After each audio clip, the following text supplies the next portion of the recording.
Welcome to the Cartoon Toon TV. एक समय की बात है। आदित्य नाम का एक लड़का रामपुर नाम के गांव में अपनी माँ अनुष्का के साथ रहा करता था। आदित्य का पिता एक बिजनेसमैन था। उसकी मृत्यु के बाद सारा बिजनेस आदित्य ही देख रहा था। अनुष्का अब आदित्य की शादी काजल नाम की एक लड़की से कर रही थी।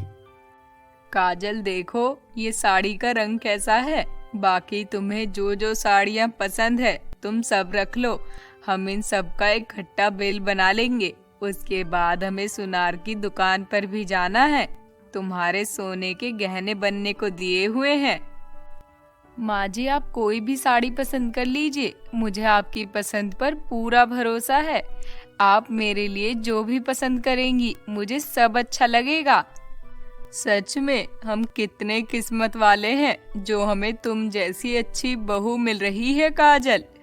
वरना हम तो उस दीपिका के चक्कर में आ जाते जिससे हमारे आदित्य का रिश्ता जुड़ने वाला था। इतनी बेकार लड़की थी। अच्छा हुआ हमें तुम मिल गई। तुम पैसे वाले घर की हो, पढ़ी लिखी हो और फिर हमारे घर में भी किसी बात की कमी नहीं है। तुम हमारे घर में बहुत खुश रहोगी। माँ जी, आप चिंता मत करो। मेरे आने के बाद आपके घर में बहुत कुछ बदल जाएगा। अनुष्का देखो, मैं तो तुम्हें अभी से बहू कहना शुरू कर दिया है। और ये आदित्य कहाँ रह गया? इतनी देर हो गई उसे फोन मिलाए हुए। उसे पता भी था कि आज ज्वेलरी खरीदने जाना था, फिर भी अभी तक नहीं आया। और आज मुझे एक जरूरी काम से भी जाना था। माँ जी, आपको जो भी जरूरी काम है आप वो करने चली जाइए। मैं आदित्य के साथ जाकर ज्वेलरी खरीद लूंगी। आप मुझे पैसे दे दीजिए अगर आपको बुरा ना लगे तो। अरे काजल, तुम कैसी बात कर रही हो? मुझे तुम पर पूरा विश्वास है। ये लो 5 लाख। तुम्हें सुनार की दुकान पर जो भी पसंद आए ले लेना। और चिंता मत करना, अगर तुम्हें और पैसे चाहिए तो आदित्य को बोल देना, वो तुम्हें पैसे दे देगा। अच्छा, तो मैं अब ड्राइवर के साथ जरूरी काम से जा रही हूँ। तुम आदित्य के साथ शॉपिंग करके घर वापस आ जाना। आदित्य तुम्हें ड्रॉप कर देगा। काजल देखने में तो सीधी साधी और शरीफ खानदान की लगती थी, जिसकी शादी आदित्य नाम के एक बिजनेसमैन से हो रही थी। लेकिन काजल की सच्चाई ना तो आदित्य जानता और ना ही उसकी माँ अनुष्का। सच तो ये है कि काजल आदित्य और उसकी माँ अनुष्का दोनों को बेवकूफ बना रही थी। काजल पहले से ही शादीशुदा है। काजल का पति कोई और नहीं बल्कि अनुष्का का ड्राइवर सिद्धार्थ था। अगर काजल पहले से शादीशुदा है तो आदित्य को बेवकूफ क्यों बना रही है और वो आदित्य से शादी क्यों करना चाहती है? चलिए देखते हैं। तभी काजल को सिद्धार्थ की कॉल आती है। हेलो काजल, वो आदित्य आया क्या? मैंने बुढ़िया को तो उसकी सहेली के घर छोड़ दिया है। उसे वहां कोई जरूरी काम था। तुम ऐसा करो, उन पैसों में से कुछ पैसे निकाल लो इससे पहले कि आदित्य आ जाए। और हाँ, तुम महंगा जेवर पसंद करना। हम एक दिन इन दोनों माँ बेटों को चूना लगाकर भाग जाएंगे। लेकिन ध्यान रहे, किसी को भी भनक नहीं लगनी चाहिए, तभी हमें बढ़िया जिंदगी जीने को मिलेगी काजल। सिद्धार्थ, तुम चिंता मत करो। वो बुढ़िया और उसका बेटा दोनों मेरे जाल में फंस चुके हैं। बस एक बार मुझे आदित्य से शादी कर लेने दो, फिर देखना मैं क्या करती हूँ। फिर हम किसी ऐसी जगह चले जाएंगे जहाँ ये बुढ़िया और उसका बेटा हमें कभी न ढूंढ पाए। अब मैं ना फोन रखती हूँ, आदित्य आ गया है। सॉरी काजल, मुझे आने में देर हो गई। अरे इसमें सॉरी की क्या बात है। अच्छा, माँ तो घर चली गई हैं, तो चलो हम दोनों ही शॉपिंग कर लेते हैं। और हाँ, माँ जी ने कहा था कि अपनी पसंद के जेवर खरीद लेना। माँ जी ने मुझे ये 3 लाख दिए हैं। कोई बात नहीं काजल, मेरे पास अभी पैसे हैं। तुम ये पैसे अपने पास ही रख लो। आदित्य ने काजल के कहने पर उसे बहुत महंगी महंगी ज्वेलरी खरीदवा दी और काजल ने वो पैसे भी अपने पास रख लिए जो उसे उसकी सास अनुष्का ने दिए थे, और बाकी आदित्य ने अलग खर्च कर दिए। कुछ दिनों बाद आदित्य और काजल की शादी थी। सिद्धार्थ और काजल दोनों भागने का प्लान कर चुके थे। क्या अनुष्का और आदित्य के सामने काजल की सच्चाई आ पाएगी? क्या आदित्य और काजल की शादी हो जाएगी? ऐसे ही समय बीत रहा था। अनुष्का रोजाना काजल को अपने साथ बाजार ले जाती और उससे उसकी पसंद की ढेर सारी शॉपिंग करवाती। ये सब देखकर काजल मन ही मन बहुत खुश हो जाती। अनुष्का काजल की चालाकियों से बेखबर थी। उसे नहीं पता था कि काजल उसे धोखा दे रही है। काजल अनुष्का को बातों में लेकर उससे पैसे बटोर रही थी। एक दिन आदित्य और अनुष्का बाजार से वापस आ रहे थे कि तभी रास्ते में दीपिका उनकी गाड़ी के सामने आ गई। इसे देखकर आदित्य बोला, अरे ये तो दीपिका है। ये अचानक मेरी गाड़ी के सामने क्यों आ गई? मैं चलकर देखता हूँ। अरे बेटा, तुम किधर जा रहे हो? माँ जी, ये गाड़ी के सामने दीपिका ही है ना? हाँ, लग तो वही रही है। तो चलो ना, चलकर देखते हैं। अरे दीपिका, तुम यहाँ क्या कर रही हो? आदित्य, मुझे तुमसे कुछ बात करनी है। अब तुम्हें मेरे बेटे से क्या बात करनी है? अब तो मेरे बेटे का पीछा छोड़ दो। मैं अपने बेटे की शादी कर रही हूँ। मुझे आप दोनों से जरूरी बात करनी है, लेकिन हमें तुमसे कोई बात नहीं करनी। माँ जी, दीपिका की शादी हो चुकी है। अब हमारे दरमियान कुछ भी नहीं रहा है। लेकिन अगर दीपिका बात करना चाहती है तो सुनने में क्या हर्ज है? बोलो बोलो दीपिका, क्या बात है? आदित्य, मुझे पता चला है कि तुम किसी काजल नाम की लड़की से शादी कर रहे हो। मैं चाहती हूँ कि तुम उससे शादी ना करो। मैं जानती थी कि तुम मेरे बेटे का घर बसाने नहीं देगी। खुद तो तुमने शादी कर ली, और अब जब मैं अपने बेटे की शादी कर रही हूँ तो बीच में अड़चन डालने आ गई है। नहीं आंटी जी, ऐसी बात नहीं है। मैं तो खुद चाहती हूँ कि आदित्य की शादी हो जाए और आदित्य अपनी जिंदगी में खुश रहे। मैं आपका और आदित्य का बहुत सम्मान करती हूँ, और वैसे भी मेरी तो शादी हो चुकी है। मैं भला ऐसा क्यों चाहूंगी कि आदित्य की शादी ना हो। मैं तो सिर्फ इसलिए ऐसा कह रही हूँ क्योंकि मैं काजल का सच जानती हूँ, जो आप दोनों नहीं जानते। काजल आप दोनों को बेवकूफ बना रही है। काजल पहले से शादीशुदा है। वो शादीशुदा होने के बावजूद आदित्य से शादी कर रही है, वो भी सिर्फ और सिर्फ पैसे के लिए। उसकी शादी किससे हुई है भला? वो और किसी की नहीं बल्कि आपके ड्राइवर सिद्धार्थ की बीवी है। ये प्लान उन दोनों ने मिलकर बनाया है। अगर आप लोगों को विश्वास नहीं है तो मैं आप लोगों को एक एड्रेस देती हूँ। आप वहाँ जाकर देखो तो आपको सब सच पता चल जाएगा। दीपिका, तुम ये सब कैसे जानती हो? तभी वहां पर दीपिका का शौहर दीपक आ जाता है और वो आदित्य और उसकी माँ अनुष्का से कहता है, दीपिका ये सब इसीलिए जानती है क्योंकि अभी अभी काजल के शौहर सिद्धार्थ ने मुझसे गाड़ी खरीदी है। तभी मुझे पता चला कि सिद्धार्थ और काजल मियां बीवी हैं। दीपिका ने काजल की फोटो देखकर पहचान लिया था। आदित्य, तुमने सोशल मीडिया पर अपने और काजल की तस्वीरें लगाई थी, तो इसीलिए जब मैंने काजल को सिद्धार्थ के साथ देखा तो मैं हैरान रह गई। क्या ये तो वही लड़की है जिसकी मैंने सोशल मीडिया पर तुम्हारे साथ तस्वीर देखी थी? इसीलिए मुझसे रहा नहीं गया। मैंने जैसे ही तुम्हारी गाड़ी देखी तो तुम्हें सच बताने का सोच लिया, इसीलिए तुम्हारी गाड़ी के सामने आ गई। काजल पहले शहर रहा करती थी, वो इस गांव में नई शिफ्ट हुई है। इस गांव में उन दोनों को कोई नहीं जानता था। इससे पहले कि देर हो जाए, प्लीज आंटी जी ये शादी रोक दो और सिद्धार्थ और काजल को पुलिस के हवाले कर दो। दीपिका बेटा, मुझे माफ कर दो। मैंने ना जाने तुम्हें क्या क्या कहती रही। तुम्हारे बारे में हमेशा बुरा ही सोचा। आदित्य बेटा, चलो हम सिद्धार्थ के घर चलते हैं। आंटी जी, आप लोग अकेले मत जाओ, मैं और दीपक जी भी आपके साथ चलते हैं। एक काम करते हैं, हम पुलिस को फोन कर देते हैं। हमारे अकेले जाना खतरे से खाली नहीं है।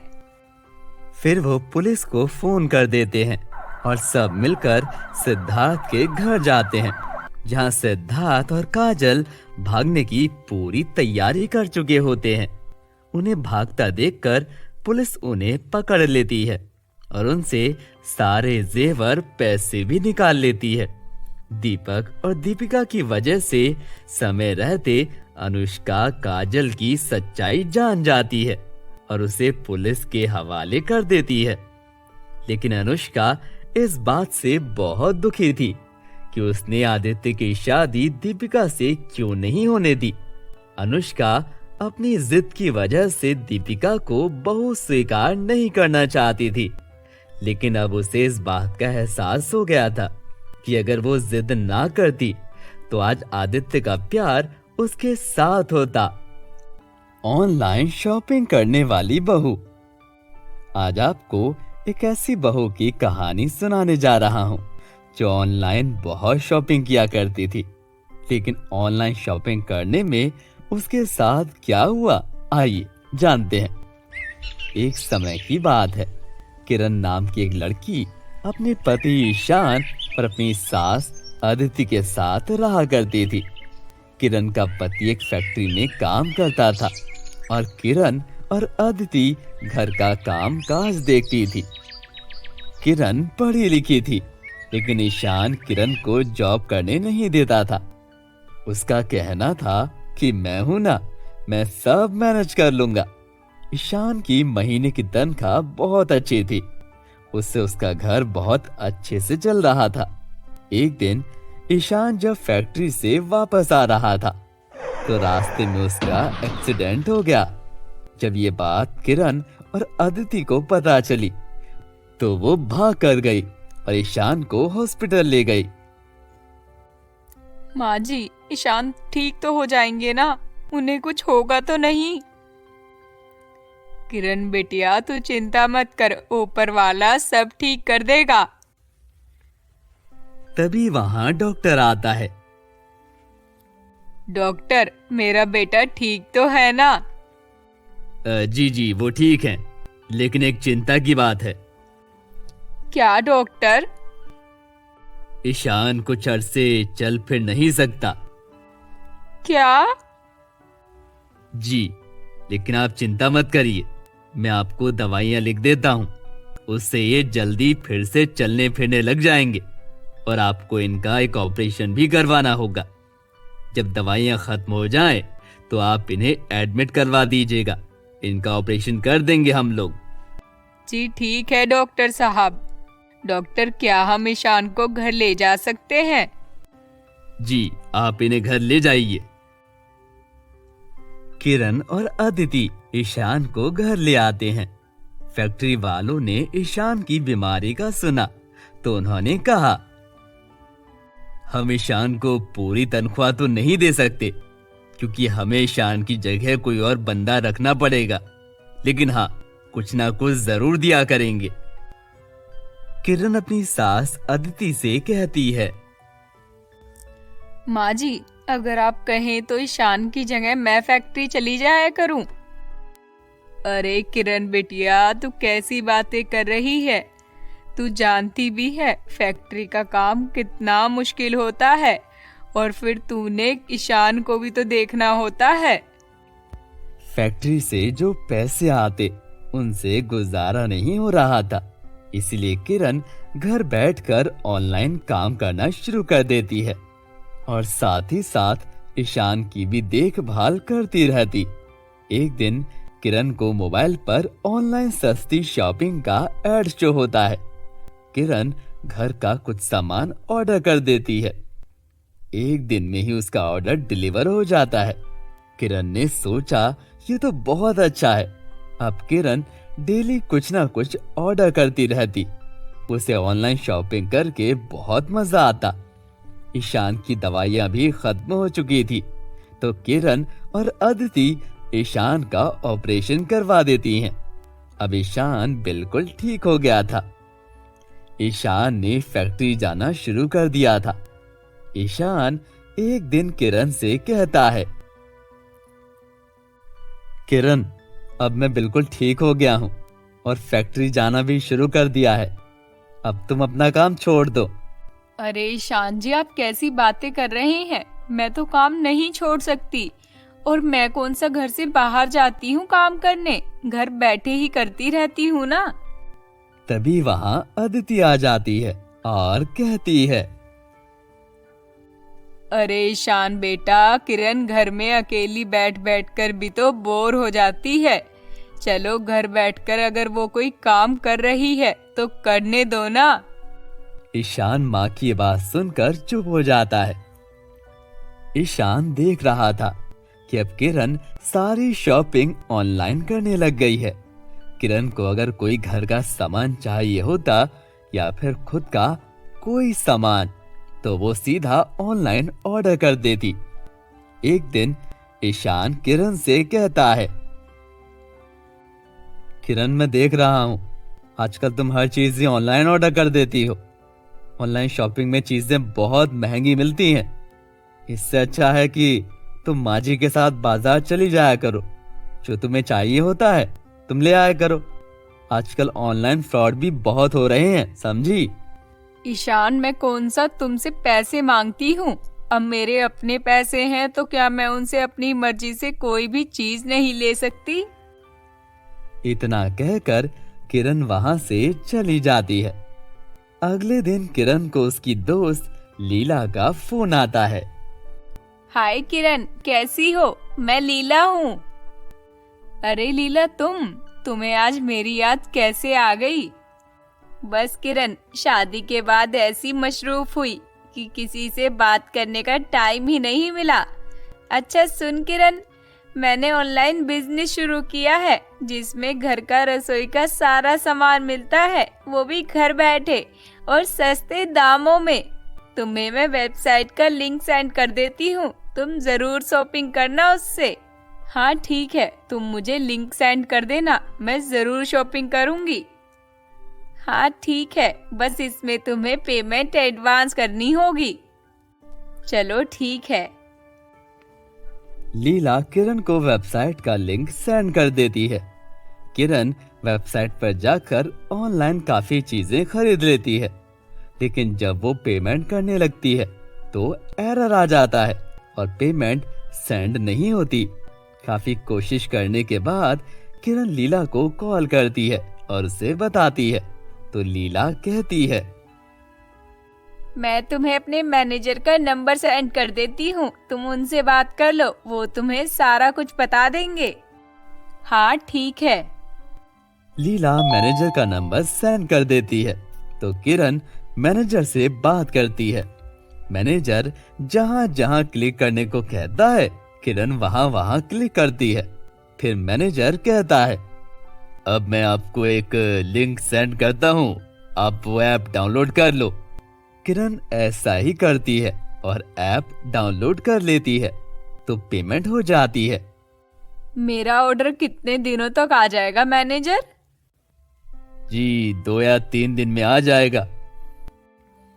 किरण बहुत खुश हो जाती है और सोचती है, मैं अभी ईशान को नहीं बताऊंगी, जब ऑर्डर आएगा तब बताऊंगी, वो भी बहुत खुश हो जाएंगे कि इतने सस्ते में मैंने इतना कुछ खरीद लिया।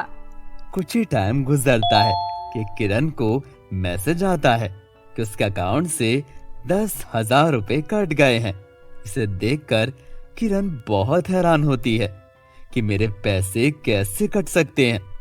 किरण परेशान हो जाती है और फौरन ईशान को जाकर सारी बात बताती है, तो ईशान किरण से कहता है, ऐसा कैसे हो सकता है? तुमने किसी को कोड तो नहीं दिया? नहीं नहीं, मैंने किसी को भी कोड नहीं दिया। अच्छा, तो फिर कैसे हो सकता है? कहीं तुमने कोई लिंक तो ओपन नहीं किया? तभी किरण को याद आता है कि उसने मैनेजर के कहने पर लिंक को क्लिक किया था। तो किरण ईशान को सारी बात बता देती है। तभी किरण को एक और मैसेज आता है कि उसके अकाउंट से 5,000 रुपए कट गए हैं। ईशान कहता है, ये तुमने क्या कर दिया किरण? अब ऐसा करो, जल्दी से बाकी पैसे मेरे अकाउंट में ट्रांसफर कर दो, कहीं सारे ही ना कट जाएं। किरण तभी बाकी पैसे ईशान के अकाउंट में ट्रांसफर कर देती है। ईशान कहता है, किरण मैंने तुम्हें कितनी बार कहा था ऑनलाइन शॉपिंग से बच कर रहो, ऑनलाइन शॉपिंग मत करो, जो लेना है बाजार से लेकर आओ, लेकिन तुमने मेरी एक ना सुनी। देख लिया नतीजा। जी बस मैं अपनी सहेली लीला की बातों में आ गई थी, मैं अभी लीला को फोन करती हूँ। देख लेना कहीं वो लीला फोन उठाए ही ना। किरण लीला को फोन करती है, लेकिन नंबर बंद आ रहा होता है। अब किरण को समझ आ गया था और वो ईशान से माफी मांगती है। ईशान मुझे माफ कर दो, मैं आइंदा ऑनलाइन शॉपिंग नहीं करूंगी। मुझे जिस भी चीज की जरूरत होगी मैं माँ जी के साथ बाजार जाकर ले आऊंगी।